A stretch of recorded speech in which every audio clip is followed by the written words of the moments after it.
Aš Alvydas Mandeika, esu dailininkas, pagal profesiją dailininkas tapytojas, viena iš profesijos, kita profesionali profesija yra dailininkas restauratorius. Dirbu ir gyvenu Vilniuje, kaip ir po studijų laikų pabaigimo, jau 20 daugiau metų čia.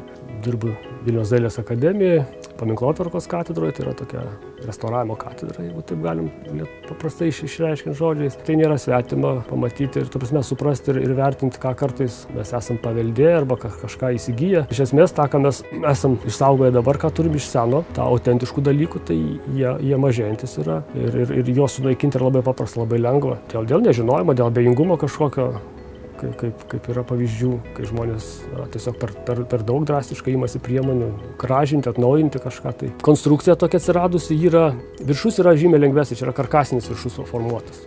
Bet čia, kaip sakant, tie ir prasideda tokie sunkumai, kodėl aš tą vieną turbūt ir Eternito stogą rinkausi, viena iš tų galimybių čia ir buvo. Pamačiau, kad nenorėdamas apsunkinti to stogo paties konstruktyvo. Buvo mintis skarda, aišku, bet aš prieš tai turėjau skardą. Tai gyvenau po ją ir žinau, ką tai reiškia. Kaisdavo stogelis, gėlės negalėdavai lauke kažkokias pasikabinti ar dar kažką. Tai prasme, karštis būna nuo skardos visai toks adekvatus ir žiaurus, tas santykinai vasaros metu.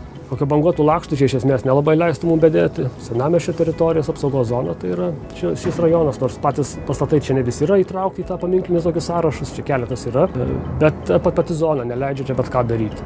Plokšteles tas rinkausi vien dėl to irgi, kad aš juos matęs nemažai Lietuvoje, pirmiausia, galbūt aš pamačiau vaizdą, man atrodo.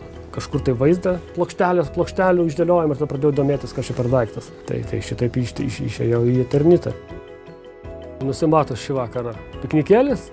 Laimėjau prizą, laukiam pavasario, buvo žadėta, kol geras oras, tai manau, kad bus šventė šį vakarą. Konkursas toks, tiesą sakant, galbūt ne visai žinomas buvo, bet gavau kvietimą Eternitą Akmenė. Pakvietė savo klientus dalyvauti konkurse, kurie pirko jų produkciją, stogo dangų produkciją ir prašė atsiųsti nuotraukas objekto prieš tvarkymą arba, kaip sakant, prieš statybos pradžią ir pabaigus statybą, tai pirkau stogą dekoro dangą. Na ir padariau keletą kadrų.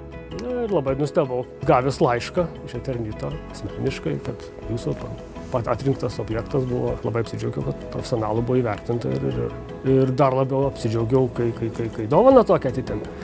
Big Green kepsninė, tai čia jau išvis tiesą sakant, kai nesitikė, tai tokie dalykai pasidaro dar įsimintinesni galbūt ir tokie, pamatai, kad net ir bet kokią mintį turint, ar bet kokią viltį turint, reikia dalyvauti. Tai turbūt dar kartą įsitikinau to.